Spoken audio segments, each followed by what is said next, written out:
Hello दोस्तों, स्वागत है आपका बीपीएससी फाइनल सक्सेस में।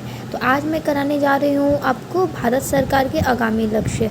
तो दोस्तों, आप मेरे प्लेलिस्ट में जाके देख सकते हैं, मेरे चैनल के प्लेलिस्ट में, कि मैं अब हर रोज़ एक करेंट अफेयर का टॉपिक ट्रिक से डाल रही हूँ। तो दोस्तों, मैंने अपने चैनल पे नया वीडियो डालना स्टार्ट किया है। तो अगर आपको मेरी करेंट अफेयर की वीडियो ट्रिक से पसंद आ रही है तो प्लीज़ आप इसको लाइक करें, सब्सक्राइब करें और अपने फ्रेंड्स के पास भी शेयर करें, क्योंकि अगर मुझे अच्छा फीडबैक मिलेगा तो मैं इसको और से ज़्यादा बनाने की कोशिश करूँगी। तो ओके चलिए आज स्टार्ट करते हैं। भारत सरकार के आगामी लक्ष्य, ये मैंने एडुटेरिया से लिया गया है और मैं एडुटेरिया के सारे टॉपिक्स करेंट के ट्रिक से कराने वाली हूँ। तो प्लीज़ आपको और भी किसी टॉपिक पे ट्रिक चाहिए होगा तो आप मुझे कमेंट बॉक्स में लिख सकते हैं। तो चलिए देखते हैं आज की ट्रिक। तो ये थोड़ा कॉम्प्लिकेटेड ट्रिक है, लेकिन आपको हल्का सा इसमें कंसंट्रेट करना पड़ेगा और थोड़ा सा कोरिलेट करना पड़ेगा। ऐसे आप याद करेंगे तो वैसे भी भूल जाएंगे, और कोरिलेट करके करेंगे तो 2 से 3 बार आप रिवाइज करेंगे तो आपको कंफर्म बिना किसी कन्फ्यूजन के याद हो जाएगा। ओके, देखते हैं। पहला हमारा है काला जार को पूरी तरह समाप्त करने का लक्ष्य। तो WHO ने यह लक्ष्य 2030 रखा है और भारत ने इस लक्ष्य को 2023 रखा है। तो आप इसको मैक्सिमम याद करिएगा कि जितने भी लक्ष्य हैं उसके लास्ट वर्ड आप याद कर ले तो ईजिली आप कोरिलेट कर लेंगे। जैसे मान लीजिए कि 23 में 3 है या ओवरऑल पूरा 23 ही है, तो आप लास्ट वाला जो 3 का जो आ रहा है सेंस उसको समझना पड़ेगा। अब 3 का मतलब 13 तो हो नहीं सकता है, 33 बहुत कम ही लक्ष्य रखा हुआ है, तो आप 43 रखा नहीं है। तो इस तरह आप इसको लेके चलिएगा। ओके, तो पहला है काला जार को पूरी तरह समाप्त करने का लक्ष्य 2023 रखा गया है। तो 23 को तेज से कोरिलेट करते हैं। तो जितने भी 23 के ट्रिक है तो 23 के लक्ष्य हैं उसको मैंने तेज से कोरिलेट किया हुआ है। तो जो काला जार होता है एक तरह का बुखार होता है, और वो जब बुखार लगता है ना बहुत तेज उसमें बुखार लगता है, तो तेज से 23 आप कोरिलेट कर लीजिएगा। ओके, नेक्स्ट है दिल्ली मुंबई एक्सप्रेसवे को पूरा करने का लक्ष्य। तो दिल्ली से अगर मुंबई जाने के लिए कोई एक्सप्रेसवे है तो काफ़ी तेज़ चलेगी तभी वो पहुंच पाएगी। ठीक है, तो आप इसको इससे तेज़ से कर लीजिएगा। नेक्स्ट है उर्वरक क्षेत्र में आत्मनिर्भर बनाने का लक्ष्य। तो दोस्तों, इसको भी मैंने कोशिश किया है कोरिलेट करने का। तो उर्वरक हम क्यों डालते हैं खेतों में? ताकि हमारी कृषि खूब तेज़ी से ग्रो करे, जो भी फसल है तेज़ी से ग्रो करे। तो आप इसको तेज़ से कर लीजिएगा। नेक्स्ट है ब्रॉडगेज रूट को 100% विद्युतीकरण करने का लक्ष्य।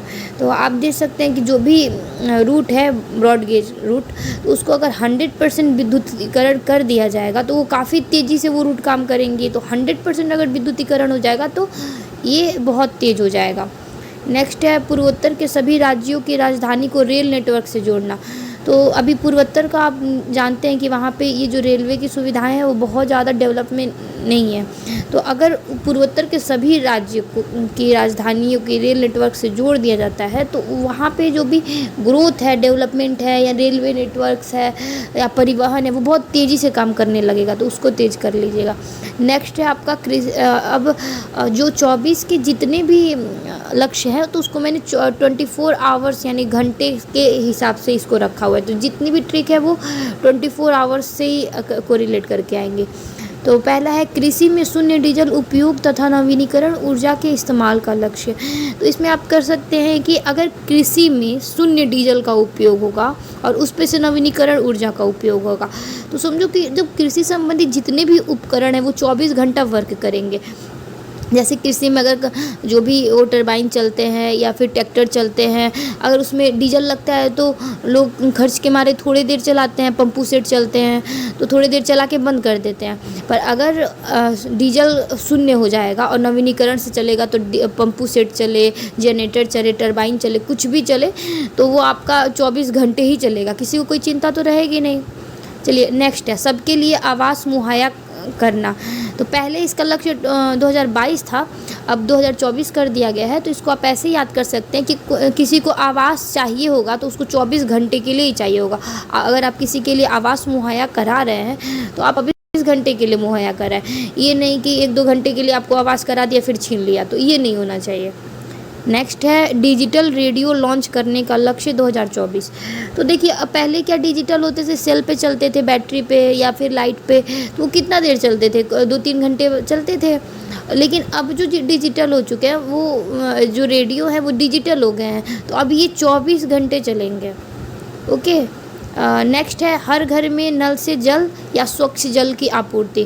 तो देखिए नल का जल किसी को कितने देर के लिए चाहिए, 24 घंटे चाहेगा कि 24 घंटे नल का जल उपलब्ध हो। नेक्स्ट है आपका सड़क दुर्घटना से होने वाली मौतों को 50% तक कम करने का लक्ष्य। तो इसको रखा गया 50%, पर ऐसे रखा गया कि नहीं 24 घंटे में आप इसको कम करो। मतलब सड़क पे इतनी दुर्घटनाओं से मौत हो रही है, तो केंद्र गुस्सा हो जाता है और बोलता है कि नहीं आप इसको 50% तक तो कम करना है, पर आपको 24 घंटे के अंदर ये चीज़ करना है। ओके, जैसे हम लोग पुलिस को कोई वो करते हैं ना कि आप इस अपराधी को 24 घंटे में पकड़ के दीजिए, उसी तरह इन मौतों को कम करने के लिए 24 घंटे का लक्ष्य किया है, 24 घंटे के अंदर करो। ओके दोस्तों, नेक्स्ट है आपका भारतीय अर्थव्यवस्था को $5 ट्रिलियन इकोनॉमी बनाने का लक्ष्य। तो इसमें आप देख सकते हैं कि 2024-25 है, तो इसमें मैक्सिमम मैं कोशिश करूँगी कि जो लास्ट का 5 है उससे मैं कोशिश करूँ कि उससे मैं को रिलेट कर सकूँ। ओके, तो आप देखिए ये पहला है कि भारतीय अर्थव्यवस्था को $5 ट्रिलियन इकोनॉमी बनाने का लक्ष्य। तो इसमें तो इसने काफ़ी ही इजी कर दिया, 5 ट्रिलियन और इधर लास्ट में 5 दिया है, तो इसको अच्छे से याद कर लेंगे। नेक्स्ट है कि भारतीय अर्थव्यवस्था को $1 ट्रिलियन डिजिटल इकोनॉमी बनाने का लक्ष्य। तो आप ऊपर से याद करिएगा, जैसे 5 ट्रिलियन है तो 25 किया, तो 1 ट्रिलियन भी 25 को ही कर लेंगे। फिर नेक्स्ट है सभी गांवों में ऑप्टिकल फाइबर बिछाने का लक्ष्य। आप इसमें देख सकते हैं कि इधर फाइबर दिया हुआ है, फाइबर, तो इसमें 5 में 5 और इधर दिया है लास्ट में आपका 5, तो ये आप 5 इसको कर लीजिएगा। ठीक है, अब देखिए नेक्स्ट है आपका भारत में टीबी मुक्त देश बनाना। तो ये भी 2025 इसका लक्ष्य किया गया। तो आप देखिएगा कि ऐसे जब आप आँख के बारे में पढ़ेंगे तो उसमें लिखा रहेगा कि 25 सेंटीमीटर पे हमारी मतलब हमको बुक्स पढ़ना चाहिए या इतनी दूरी रहनी चाहिए। तो आप टीवी से को रिलेट करेंगे, टीवी भी हमको कम से कम 25 सेंटीमीटर दूरी से हमको टीवी देखना चाहिए। ओके दोस्तों, नेक्स्ट है आपका पेट्रोल में एथनॉल में 20% मिश्रित करने का लक्ष्य। तो इसमें आप देख सकते हैं कि 20% करना है, तो पेट्रोल में पेट्रोल और ऐसे कर सकते हैं 5, इजी है। नेक्स्ट है 100 मीट्रिक टन कोयला गैसीकरण प्राप्त करने का लक्ष्य। तो आप इसमें देख सकते हैं इसमें टन है, इसमें 30 है, टन 30 या टन 30 को रिलेट कर लेंगे इजली, 1-2 बार रिवाइज करेंगे इजली याद हो जाएगा। नेक्स्ट है आपका 500 गीगावाट अक्षय ऊर्जा प्राप्त करने का लक्ष्य। तो आप अब इसमें देख सकते हैं नेक्स्ट है आपका 500 गीगावाट अक्षय ऊर्जा प्राप्त करने का लक्ष्य। तो इन सबको हल्का सा आपको याद करने में दिक्कत होगा, अदरवाइज़ कोई इतना भी ज़्यादा दिक्कत नहीं। अगर आपको ऊपर के सारे ट्रिक्स याद है तो आप इसको एटलीस्ट छाट के आराम से पकड़ सकते हैं। फिर भी मैं इससे कोशिश करती हूँ कुछ को रिलेट करने के लिए। जैसे पहले में तो टन आया हुआ है, तो आप इजीली इसको टन 30 कर लेंगे। लेकिन एक चीज़ थोड़ा आपको ध्यान देना होगा कि यहाँ पे ट्रिलियन है, नॉट टन है, तो ट्रिलियन और 5 ट्रिलियन। तो 5 ट्रिलियन वाला जो न्यूज़ है ना काफ़ी फेमस रहा हुआ है, तो आप ट्रिलियन पकड़ के 25 लगा सकते हैं। और इसमें आप देखेंगे तो इसमें आपको टन दिया है, तो यहाँ एक टन से 30 बन सकता है, और एक यहाँ भी टन दिया है, इससे भी 30 बन सकता है। कुल कार्बन उत्सर्जन में 1 अरब टन की कमी। तो और ये तो टन से आराम से हो जाएगा। और बाकी को मैं बताती हूँ। जैसे एक है कि 500 गीगावाट अक्षय ऊर्जा प्राप्त करने का लक्ष्य। तो आप अक्सर देखिएगा ना कि ये जितने भी ऊर्जा प्राप्त करने का लगभग एक ही टाइप का होगा। तो आप ऐसे कर सकते हैं कि इससे क्या होता है कि इतना बड़ा लक्ष्य प्राप्त करना का मतलब तीर मार लेना होता है। तीर मतलब 30। तो 500 गीगावाट का जो अक्षय ऊर्जा बहुत ही बड़ा लक्ष्य है, इसको प्राप्त करना 2030 तक, और 2023 चल ही रहा है, तो आपको ओनली 7 ईयर्स में करने, तो बहुत बड़ा तीर मार लेना हुआ। तो आप इसको तीर से याद कर लीजिएगा। इसी तरह यहाँ पे भी, वहाँ पे अक्षय ऊर्जा है और यहाँ पे सौर ऊर्जा है, बस वहाँ 500 गीगावाट है, यहाँ पे 280 गीगावाट है। तो आप इसको कर सकते हैं कि ये भी एक तीर मारने के बराबर है। फिर आप नीचे देखिएगा नेक्स्ट में तो आपको टन बता ही दिया कि टन है, और यहाँ पे भी 3 है, टन 30। नेक्स्ट ही और भी ज़्यादा आपके ईजी, कुल वाहन में 30% इलेक्ट्रॉनिक वाहन का लक्ष्य है। यहाँ पे 30, यहाँ पे 30। ओके, नेक्स्ट है आपका भारत में पूर्ण रूप से मलेरिया उन्मूलन। अब आप इसको कोशिश करिए 2 तरीके से याद करने की, जो आपको अच्छा लगे याद कर लीजिएगा। पहला है कि मलेरिया मतलब ये इतनी बड़ी बीमारी है और इसको पूर्ण रूपेण उसको ख़त्म करना है।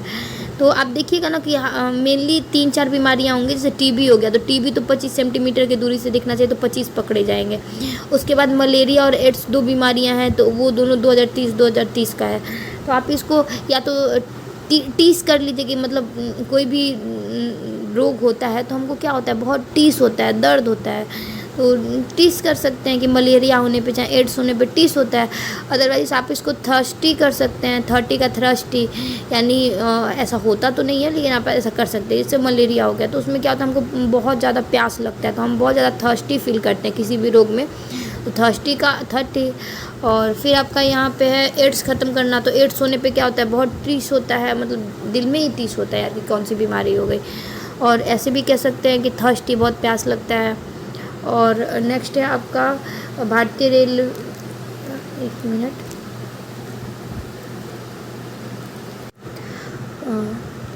नेक्स्ट है आपका हाइड्रोफ्लोरोकार्बन HFC के उपयोग को 80% तक कम करने का लक्ष्य, ये आपका 47 है।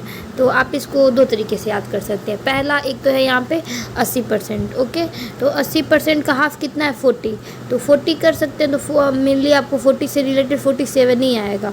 अगर ये याद हो जाए तो ठीक है, अदरवाइज इससे भी ईजी एक है कि आपका यहाँ पे फ्लोरो है, फ्लोरो से क्या हो जाएगा कि 4 हो जाएगा, ठीक है, फ्लोरो 4, ठीक है। और आपका यहाँ पे है तो 4 से हो याद हो जाएगा, तो फिर इजली याद हो जाएगा। और एक और कर सकते हैं आप कि यहाँ पे फ्लोरो का फल है, और फल को क्या करते हैं, फॉर 7 मतलब फॉर इंग्लिश का फॉर ले लीजिएगा, और 7 हिंदी का 7, मतलब फलों को हम क्यों खरीदते हैं, फॉर 7 करने के लिए, उनका खाने के लिए, सेवन करने के लिए। उसी तरह नेक्स्ट है भारत को ऊर्जा स्वतंत्र आत्मनिर्भर बनाने का लक्ष्य। अब देखिएगा जितने भी आत्मनिर्भर हो फॉर 7 से ही होंगे, फिर भी आप इसको ऐसे कर सकते हैं कि स्वतंत्र से क्या, हमारा देश कब स्वतंत्र हुआ था, तो 47 में, ठीक है। फिर ऐसे ही पोत निर्माण में निर्भरता का लक्ष्य हासिल, तो जब से भारत स्वतंत्र हुआ तो पोत निर्माण करना काफ़ी ज़रूरी हो गया, तो उस टाइम कर दिया गया है, ठीक है। और फॉर 7 से कोरिलेट करना तो उससे कर लीजिएगा। नेक्स्ट आपके 2 बचते हैं, मुंबई शहर में शून्य कार्बन उत्सर्जन का लक्ष्य, और मुंबई ने 50 रखा है, और भारत द्वारा नेट जीरो का लक्ष्य 70 रखा है। तो आप इसको थोड़ा याद करिएगा, ओके। 2 ही मैं आपको याद करा रही हूँ, बाकी तो थोड़ा सा कोई ट्रिक अगर आपको समझ में आए तो प्लीज़ कमेंट बॉक्स में प्लीज़ बताइएगा। मैं बाकी कोशिश की हूँ सारा आपको ऊपर से नीचे तक ट्रिक से बताने की। ओके दोस्तों, एक चीज़ और आपको क्लियर करना चाहती हूँ, जैसे यहाँ पे एक आत्मनिर्भर आप देख सकते हैं, ठीक है, और एक आत्मनिर्भर यहाँ पे है, तो 2 आत्मनिर्भर का तो मैंने बता दिया फॉर 7 के लिए, या फिर जब से भारत स्वतंत्र हुआ तब से 1947 के लिए। अदरवाइज सेल्फ डिपेंड होना, तो सेल्फ से भी सेल 47 को रिलेट कर सकते हैं। पर एक और आपको मिल जाएगा ये आत्मनिर्भर, तो आप वहाँ पे कंफ्यूज हो जाएंगे, इसलिए मैं बता देती हूँ। अब देखिए यहाँ पे भी उर्वरक क्षेत्र में आत्मनिर्भर बनने का लक्ष्य, तो इसमें आप थोड़ा सा आप इसको अंतर करके करिएगा 1-2 बार, तो याद हो जाएगा कि उर्वरक क्षेत्र में आत्मनिर्भर हम कब, तो आत्मनिर्भर से मतलब वहाँ उसको कोरिलेट नहीं करिएगा, उर्वरक क्षेत्र से करिएगा कि उर्वरक का यूज करते हैं खेती में तेज़ी लाने के लिए। ओके दोस्त, थैंक यू फॉर वॉचिंग। अगर आपको मेरा ट्रिक अच्छा लगा तो please like, subscribe and share. मिलते हैं नेक्स्ट वीडियो में, बाय बाय।